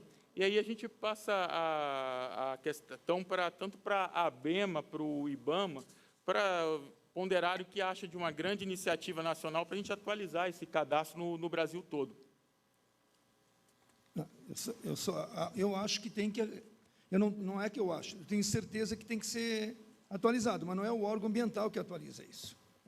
Quem tem que atualizar os cadastros sobre terra indígena é a FUNAI, sobre patrimônio histórico, cultural, artístico, paleontológico, é o IPHAN, sobre comunidades tradicionais, fundo, fecho de pasto, é a Fundação Palmares, porque senão é aquilo que eu digo, você transfere tudo para um órgão só.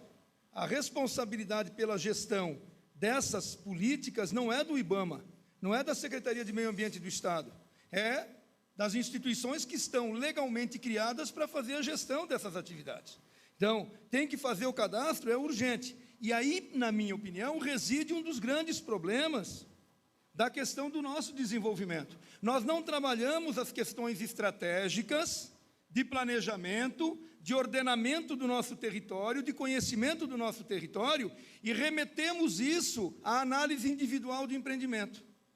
Aí é que está o problema. O problema não está ao tempo do licenciamento. O licenciamento acaba tendo que fazer o cadastro, a atualização de cadastro. A questão central é essa. Nós temos que equipar FUNAI, temos que equipar IPHAN, temos que equipar a Fundação Palmares e todos os outros intervenientes para que eles tenham capacidade técnica, financeira e operacional para fazer o papel deles e não transferir para o órgão ambiental, que já tem problema operacional também. A questão é colocar o problema na mesa certa para ser resolvida.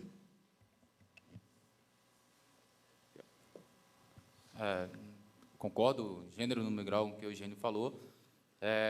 Não dá para a gente ficar transferindo responsabilidades. Acho que todos os órgãos, a fala aqui foi rica de todos os órgãos. Todos os órgãos manifestaram, de uma forma ou de outra, iniciativas para aprimorar seus processos internos e atender melhor as necessidades e requerimentos de licenciamento nesse país. Acho que isso, por si só, já diz a boa vontade de todos os órgãos participantes em fazer. Do ponto de vista do IBAMA, a porta vai estar sempre aberta para a gente dialogar e continuar conversando no sentido de aprimorar e oferecer os melhores serviços que a gente pode dar. Agora, é óbvio, né? Concordo com o Eugênio, falta estrutura, falta financiamento, falta para vocês, faltam para a gente também. Mas é importante, nesse aspecto, deixar a porta aberta para parcerias, a gente topa tentar fazer. Eu quero fazer uma complementação com relação ao banco de dados. O banco de dados do IFAM ele é atualizado constantemente já há mais de 10 anos. O problema é que, como bem disse o Eugênio, a gente tem uma limitação orçamentária que a gente luta com todo esse processo de racionalização do processo de licenciamento que nós repactuamos e nos recolocamos no sistema com a construção de uma normativa e o entendimento de participação racional, ele passa também, como eu disse, para o investimento em tecnologia. Então, a gente tem um cadastro que é internamente atualizado, mas a gente ainda não conseguiu colocar ele, que é algo simples do ponto de vista de sistema, online e público para acesso dos órgãos ambientais. Então, assim, a gente tem um problema, e aí eu concordo inteiramente com a fala do Eugênio, é que a gente tem graves ausências de políticas públicas, seja em determinadas áreas ou seja em determinados setores, e que, por décadas ou por séculos, se a gente quiser falar, sobretudo, de questões patrimoniais e patrimônio cultural e indígena, acabam sendo trazidas para dentro do processo de licenciamento para resolver problemas que são problemas estruturantes do Estado brasileiro, que deveria investir em planejamento e, sobretudo, no fortalecimento dessas instituições que são partícipes, sim, do processo de licenciamento por força de lei. E aí, se cada um na sua, mas todo mundo tiver equipamento e condição de atuar de forma a operacionalizar tudo isso com eficiência, a gente vai ter muito menos problema nesse processo como um todo. Ok, a segunda corrente majoritária aqui de perguntas diz respeito a um tema que começou a ser suscitado hoje pela manhã no painel de planejamento, que é o seguinte: seria melhor licitar os empreendimentos de transmissão após a obtenção da licença prévia? Então, a Abrat coloca essa questão, o Ralph Felipe, da Eletronorte, também, o Marcos César de Araújo, da Eletronorte, também. E de manhã, o que é que se ponderou? Se ponderou que as empresas estatais estão descapitalizadas, que o EIA-RIMA ele é muito mais oneroso do que um R3, ou seja, devido às informações, e que, se fazendo após o BID, o empreendedor poderia colocar no seu BID o custo desse estudo. Foi o que foi a ponderação da manhã. Mas aí eu abro aqui para os nossos colegas da mesa. A pergunta é destinada ao Ministério, ao IBAMA e à FUNAI, se puderem fazer observações. Eu já me posicionei favoravelmente a essa sugestão.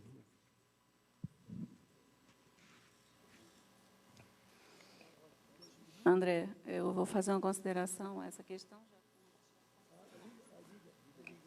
já que fomos citados.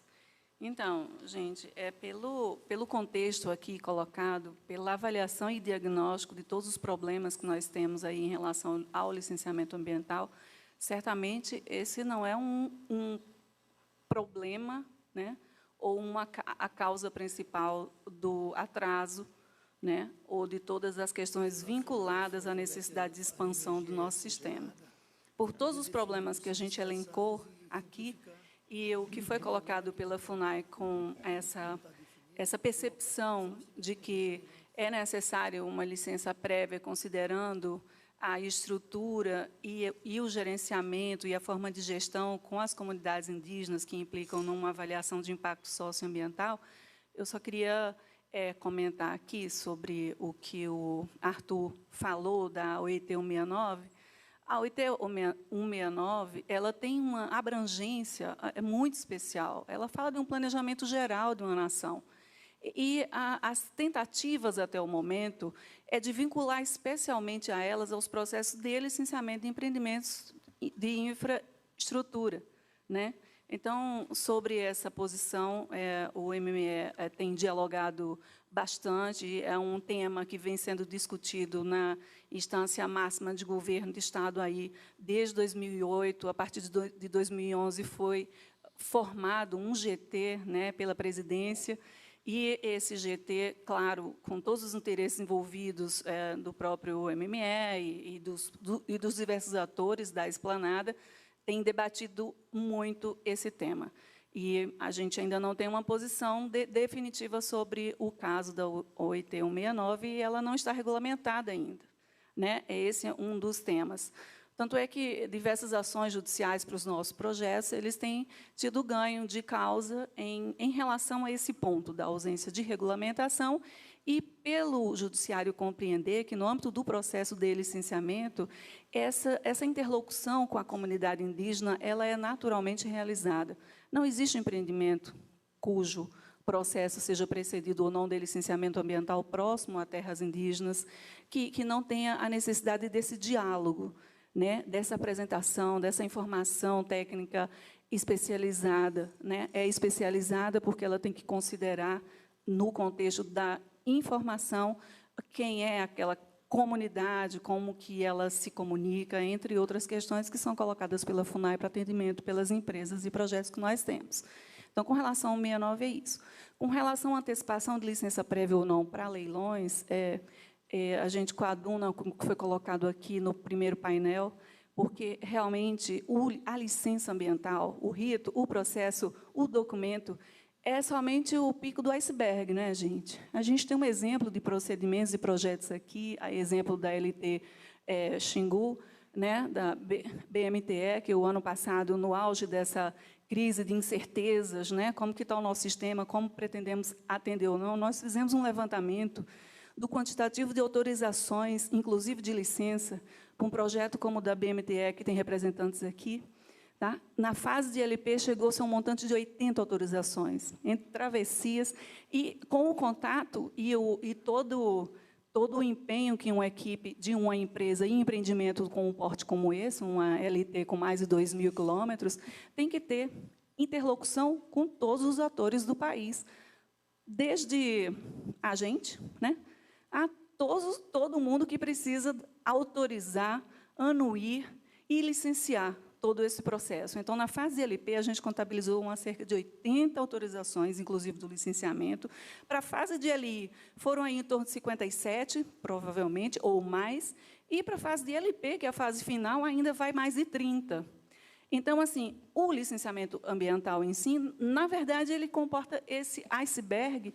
Portanto, dadas as características e a necessidade de volume, de investidores, de procedimentos a serem contabilizados e o custo disso, eu acho que, de uma maneira muito clara, a gente tem que debater um pouco mais sobre o assunto, e o Ministério ainda não se sente confortável em emitir uma posição do que seria o ideal, porque o ideal, e em algum momento colocado aqui pelo André, deu para perceber que as questões relacionadas a atrasos, a impossibilidade de atendimento, não é só o licenciamento ambiental. Tem outras questões aí que são até muito mais fortes para esse processo. Eu não saberia dizer que seria uma visão melhor ou pior da questão. Acho que qualquer que seja o modelo, ele tem algum grau de vantagem e desvantagem. Agora, a gente só não poderia perder de vista que esses projetos vão ficar mais claros e mais bem associados às fontes de geração de energia, né? Que não dá para ter muito dissociado, nem muito longe de um de outro, ter uma hidrelétrica funcionando, por exemplo, um ponto de geração de energia funcionando e não ter a definição da sua linha de transmissão. Isso eu acho insano e irracional. Então, qualquer que seja a forma de a gente dar garantias e seguranças jurídicas e econômicas para os contratos, a gente precisa estudar qual é a melhor maneira, mas não dá para a gente não levar em consideração que, se eu colocar um ponto de geração de energia, obviamente eu preciso ter a melhor definição do seu sistema de transmissão de energia. Dito isto, do ponto de vista ambiental, quanto antes a gente começar a ter clareza do traçado e do tipo de intervenção necessária, melhor e mais qualificado vai ser a informação. Então, é mais seguro para a gente avançar nesse processo. No caso das hidrelétricas, funcionou bem a antecipação, a vinculação entre leilão e licença prévia. Eu não sei se a gente não precisaria, de fato, era desenhar um processo de licenciamento ambiental mais bem adequado, ou melhor adequado, às necessidades de diversos setores. Não dá para a gente praticar prazos tão diferentes e uma performance de licenciamento tão diferente para projetos diferentes. Imagina, nem é o caso de linha de transmissão, mas eu fico... o ano passado eu tive que me debruçar sobre alguns projetos de licença de pesquisa sísmica, um processo de licenciamento ambiental da forma que ele está conduzido, está completamente inadequado para uma atividade que precisa de garantias muito mais rápidas do que a gente consegue dar em termos de licenciamento ambiental. Então, a gente precisa olhar isso com mais cuidado, olhar melhor o desenho, para poder atender melhor as suas necessidades, obviamente, sem esquecer que é um processo de licenciamento ambiental. Bom, o nosso painel despertou grande interesse dos participantes, nós temos uma grande quantidade, uma grande gama aqui de perguntas. Eu vou pedir escusas aqui aos nossos colegas, porque também as apresentações aqui dos panelistas foram reveladoras, eles aproveitaram bastante o tempo, e eu vou seguir aqui ao último grande grupo de perguntas. E, para finalizar, a gente poderia começar com o Rodrigo do IBAMA, terminando com a Rita do Ministério, se cada um pudesse deter no máximo 1 minuto, que seria o seguinte: sintetizando aqui a pergunta, é o que pode ser aprimorado no atual processo de licenciamento ambiental de forma a reduzir prazos. Então, a gente tem o Tiago, do Ministério, que sugere a criação de um corredor, no caso de linha de transmissão, um corredor pré-licenciado. Cito o exemplo do que aconteceu na usina de Telespires, e depois é só seguir, já estaria um sinal verde naquela questão. Tem o Erivelto Bronzeado, do Ministério da Integração Nacional, também, que vai nessa linha do corredor. E tem o Enio, do Fórum do Meio Ambiente, do setor elétrico, que, diferente do corredor, ele já sugere um balcão único de licenciamento. Ou seja, estaria FUNAI, IBAMA, o IFAM, todos os órgãos, né, num balcão único, que, ao ver dele, isso poderia dar celeridade. Eu gostaria de ouvir dos nossos painelistas o que acham e o que é que pode ser feito. Vou tentar ser bem rápido nessa resposta. Precisa tomar cuidado quando a gente coloca que tudo é atraso de licenciamento. Precisa colocar conteúdo nessas questões. Nem tudo que a gente trata como licenciamento... Esse caso, por exemplo, que você falou de Telespires, a usina ficou pronta e a linha de transmissão estava pronta. Não foi culpa de licenciamento, foi problema de contrato. Então, é importante a gente ter cuidado quando a gente coloca conteúdo. Eu acho que tem várias iniciativas possíveis. Licenciar corredor com a devida flexibilidade de traçado. Isso é super importante, não vejo dificuldade de fazer. Numa etapa que já está sendo praticada, inclusive, pelo IBAMA, ter TRs mais padronizados, de forma que o empreendedor possa procurar o IBAMA já com o estudo pronto para ser licenciado. Isso te daria 1 ano ou 2 de tempo. A gente fez uma proposta de licenciar todas as subestações de energia num pacote só, primeiro. Não tem problema, intervenções são pequenas, seria muito mais fácil de fazer, isso daria rapidez e agilidade para a implementação das linhas de transmissão de uma forma geral. A questão do balcão único, acho que precisa ter coordenação, de fato tem que ter coordenação. A gente precisa conseguir que todo mundo tenha informações e que todos os órgãos sejam informados e possam se manifestar dentro do rito racional. Se vai ser um balcão único ou outra forma que a gente encontrar, pode ser um sistema de licenciamento ambiental, um site, isso funcionaria tranquilamente se a gente conseguisse dar previsibilidade e transparência nessa questão. Não vejo grandes problemas, não.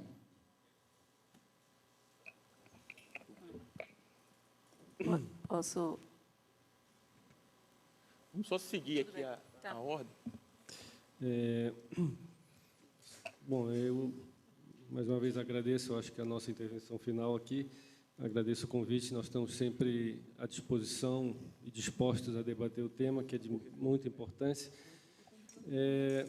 Apenas para dizer que, assim, esclarecendo, quando eu me referi à necessidade de antecipar a licença prévia, eu não estava me referindo ao conjunto, mas especificamente àqueles empreendimentos que atravessam terras indígenas, né?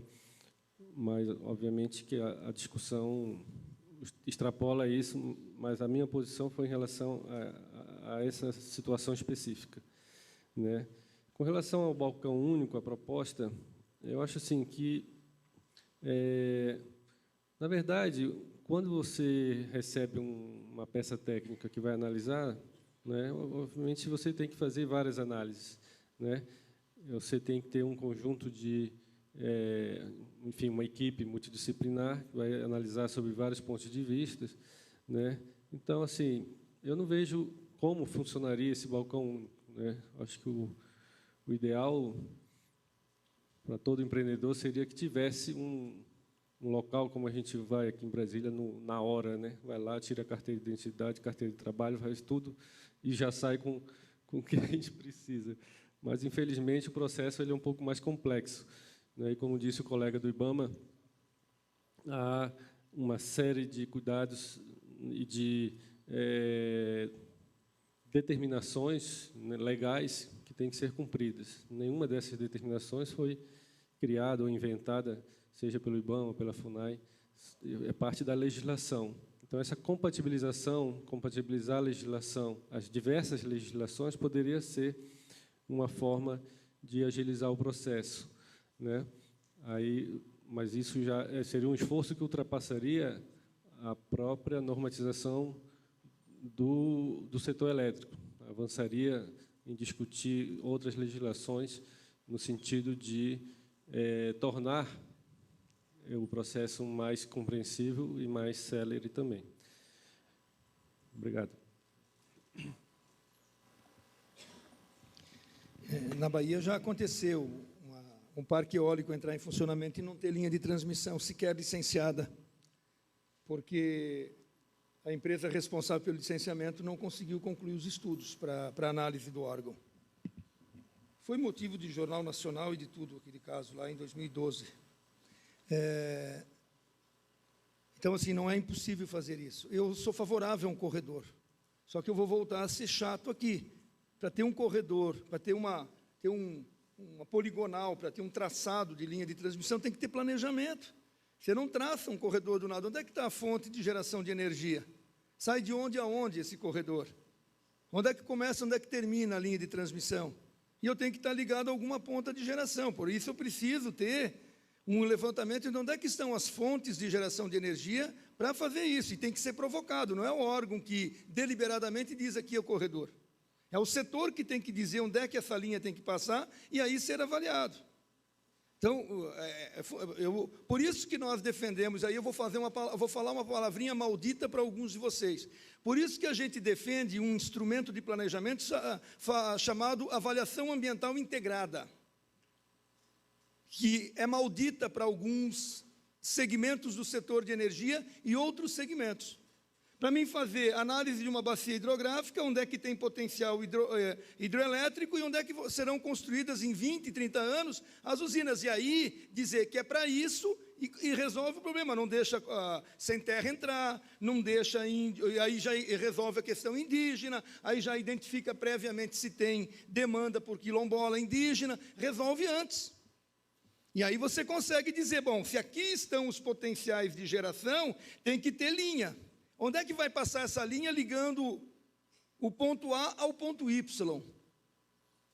Para você ter essa informação. Então, volto a frisar, me desculpe a chatice, isto é planejamento. Isso não sai da cabeça de algum iluminado. Isso o setor tem que dizer onde ele gera e para onde ele transmite, para onde ele leva. E aí o órgão ambiental provocado opina. Isso não precisa ser um licenciamento, isso pode ser um site, um sistema eletrônico, onde se sobrepõem as informações e sejam traçados, e sejam identificados os melhores traçados.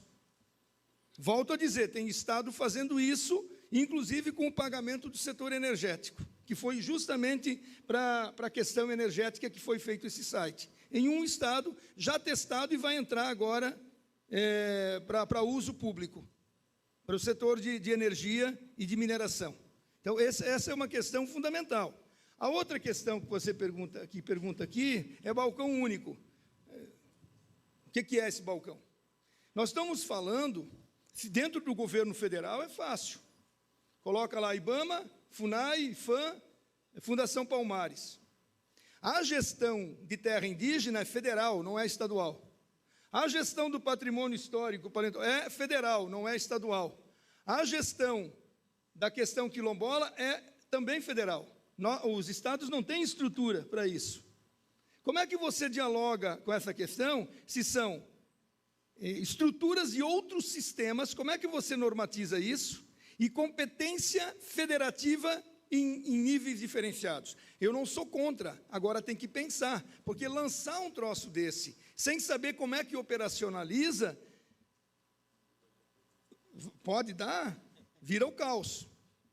Vira o caos. Uma boa ideia, sem ser bem operacionalizada, pode virar o caos. Então, a gente tem que cuidar exatamente quando propõe isso, para dizer como é que se daria o funcionamento desse negócio. Como é que se daria? Eu sou uma pessoa que, eu sei que eu concluí, mas aí é para concluir mesmo. Eu sou uma pessoa que acho que os procedimentos eles têm que ser os mais simples possíveis, principalmente os autorizativos. E simples não significa não é sinônimo de qualquer jeito. Simples é sinônimo de permitir que todo mundo entenda. E aí é sério. Agora, para isso tem que ter a informação, e nós temos que gerar informação a partir do planejamento.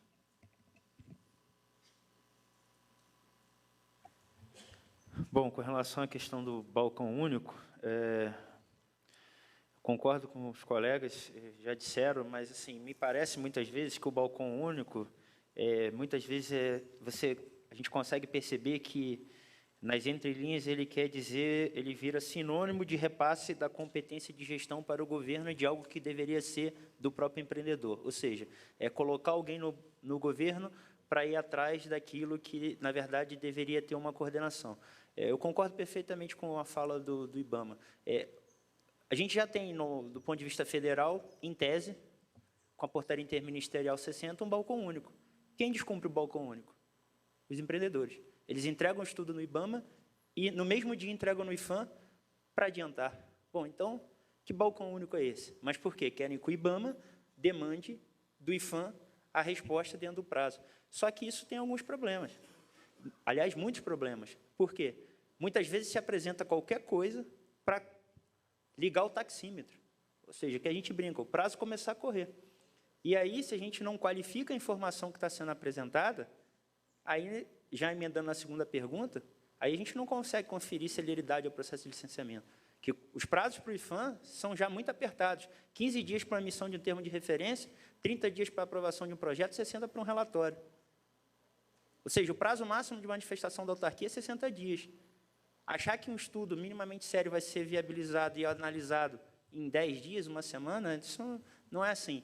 Então, muitas vezes, a gente percebe na experiência institucional que o discurso do balcão único é o repasse da responsabilidade de gestão e de solução de tensões ou de resolução de problemas para um ente do governo.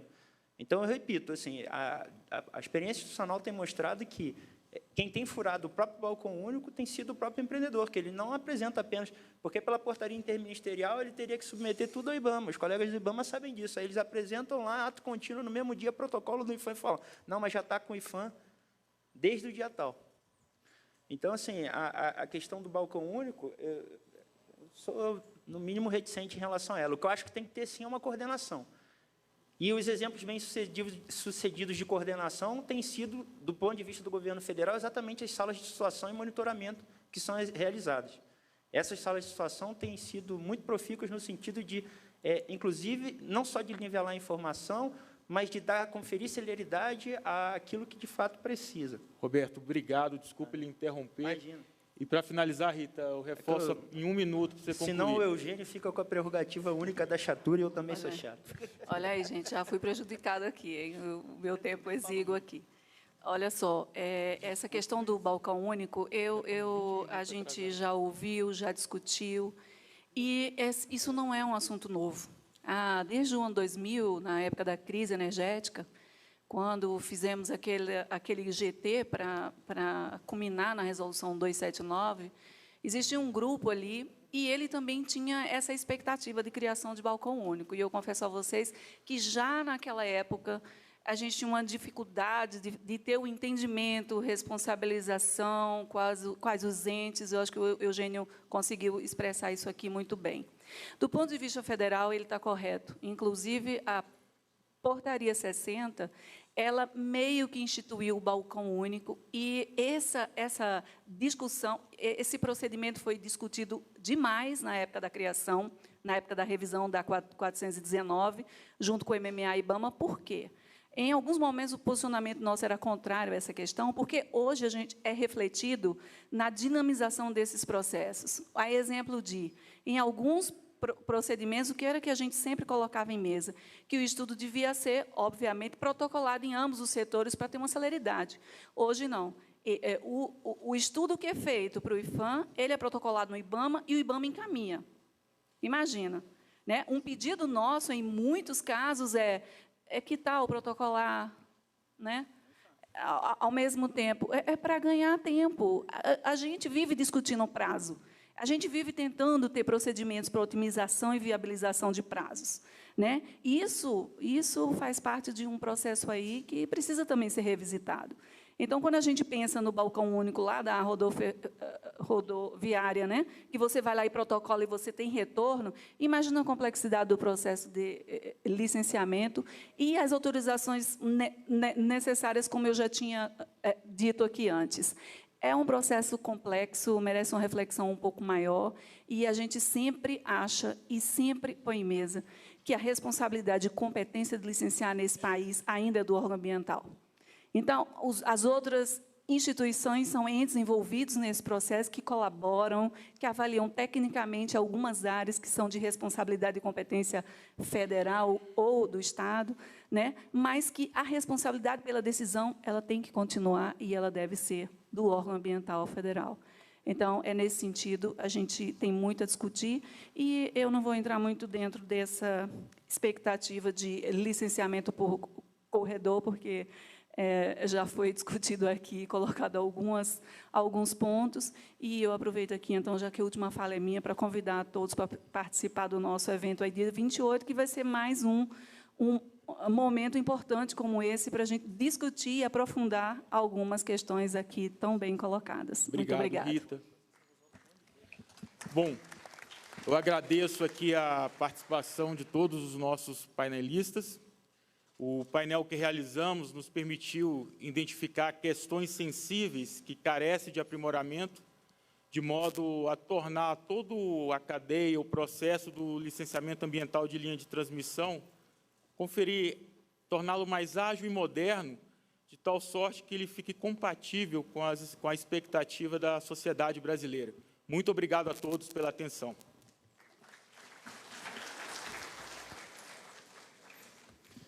Bom, agradecemos a atenção de todos. Vamos ao intervalo para um coffee break, 15 minutos, 10 minutos.